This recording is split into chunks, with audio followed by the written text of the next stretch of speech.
Lady constable तुझे ऐसा सबक सिखाएगी तू दहेज लेने से पहले 100 बार सोचेगी। तो देख ऐसा मत कर मेरे साथ।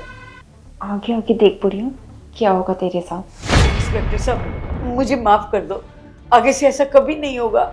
होगा तो तब ना जब तू करने लायक बचेगी। स्वाति,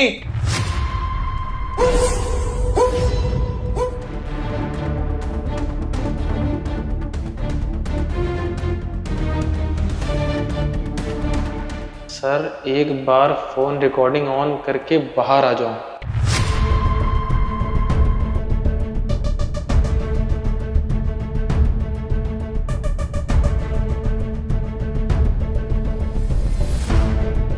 मैम मुझे कुछ जरूरी काम है, मैं अभी आता हूँ।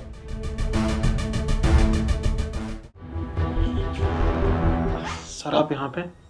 सर वो जो अंदर एक बुजुर्ग औरत है वो मेरी माँ है और वो लड़की मेरी बीवी। क्या?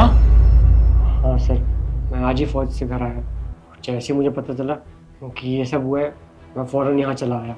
आपकी बीवी ने आपकी माँ के ऊपर दहेज और मारपीट का आरोप लगाया। क्या?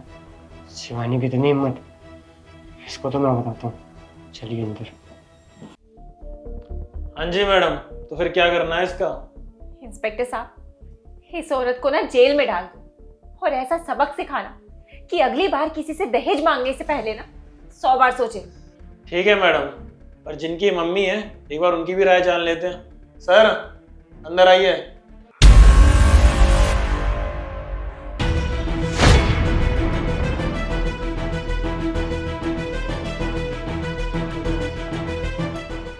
आयुष तुम? हाँ मैं। क्या हुआ, मुझे देखकर खुशी नहीं हुई? नहीं आयुष ऐसा कुछ। बंद करो ये ड्रामा और मुझे शांति से बता दो कि तुमने मेरी मम्मी पे झूठा आरोप क्यों लगाया। आयुष तुम कुछ भी मत। मुझे तुम्हारी कोई सफाई नहीं सुननी। अरे अगर तुम्हें मेरी मम्मी से इतनी ही दिक्कत थी तो मुझे साफ साफ बता देती, मैं तुमसे शादी ही नहीं करता। चुप करो आयुष, बिना पूरी बात जाने ना कुछ भी अनाप शनाप मत बोलो। पूरी बात भी जान लेते हैं मैडम। जब मैं बाहर गया था ना, मैंने अपने फ़ोन में रिकॉर्डिंग ऑन कर दी थी। जो कुछ भी यहाँ हुआ होगा ना इस फ़ोन में रिकॉर्ड हो गया। अभी दूध का दूध और पानी का पानी हो जाएगा। बहू मैं तेरे आगे हाथ जोड़ रही हूँ, मत कर तू ऐसा। नहीं बुढ़िया, तू ना लातों की भूत है, बातों से नहीं मानेगी। क्यों कर रही है बहू तू ऐसा? मत करना, मैं हाथ जोड़ रही हूँ तेरे आगे। क्योंकि बुढ़िया तूने मेरी पूरी जिंदगी बर्बाद कर दी है। मुझे माफ कर दे, मैं तुझसे वादा करती हूँ आज के बाद मैं दहेज के लिए कभी तुझे मारूंगी पीटूंगी नहीं, कभी तुझ पे हाथ नहीं उठाऊंगी। बस आखिरी बार मुझे माफ कर दे। पता नहीं कैसे माँ बाप है, वैसे तो बड़ा बोलते थे हम अपनी गुनी बेटी देंगे और दहेज में बहुत कुछ देंगे। ना दहेज दिया और ना ही गुनी बेटी दी, पता नहीं क्या सिखा कर भेजा इसे। जब देखो तब टीवी देखती रहती है और कोई काम नहीं है क्या तुझे? ये टीवी क्या तेरे बाप ने दहेज में दिया था? मम्मी जी आप रोज रोज मेरे परिवार वालों को। बहुत ज्यादा जबान चलने लग गई है तेरी। चलेगी चलेगी क्यों नहीं? अपने माँ बाप पे जो गई है।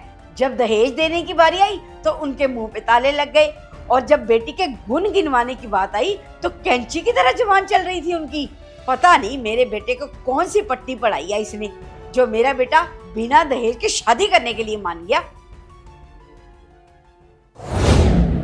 एक बार नहीं, तूने मेरे ऊपर 1000 बार हाथ उठाए। ना जाने मुझे कितने ताने मारे। इन सब के लिए ना मैं तुझे कभी माफ नहीं करूंगी। आयुष की गैर मौजूदगी में जो सब तूने मेरे साथ किया है ना, मैं ही जानती हूँ। और आयुष बॉर्डर पे रहते हैं ना, इसलिए मैं उनसे बात नहीं कर पाती। इसी चीज का तूने फायदा उठाया, तो इसीलिए मुझे अपनी लाइफ सुकून से जीनी थी और उसके लिए मुझे जो रास्ता सही लगा ना मैंने वो चुना। देखो शिवानी, प्लीज़ मुझे माफ़ कर दो। मैंने बिना तुम्हारी पूरी बात जाने तुम्हें इतना कुछ सुना दिया। कोई बात नहीं आयुष, तुम्हारी मम्मी है ना, इसलिए तुमसे नहीं देखा गया होगा ये सब। मम्मी क्या है ये सब? मतलब आप दहेज के लालच में इतनी अंधी हो गई कि अपनी बहू को मारने पीटने लगी।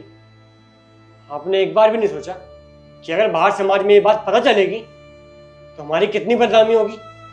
आपने दहेज के लालच में आके एक अच्छी संस्कारी बहू को ये सब करने पर मजबूर कर दिया।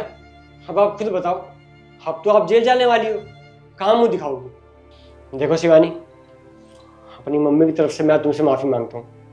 मैं मानता हूँ कि मेरी मम्मी ने जो कुछ भी करा वो गलत था, बहुत गलत था।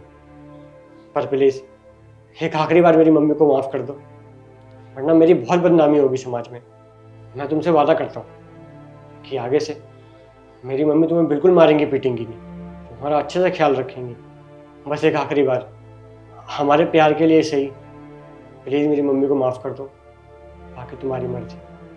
इंस्पेक्टर साहब, मुझे माफ़ कर दीजिए जो मैंने आपका इतना टाइम वेस्ट करा, लेकिन मैं अब ये केस वापस लेना चाहती हूँ। मेरे पति आ गए हैं ना, तो मुझे पूरा विश्वास है कि आगे से ऐसा कुछ नहीं होगा। प्लीज़ मुझे माफ़ कर दीजिए। कोई बात नहीं मैडम, मैं इनकी पहली और आखिरी गलती समझ के इन्हें माफ़ करता हूँ।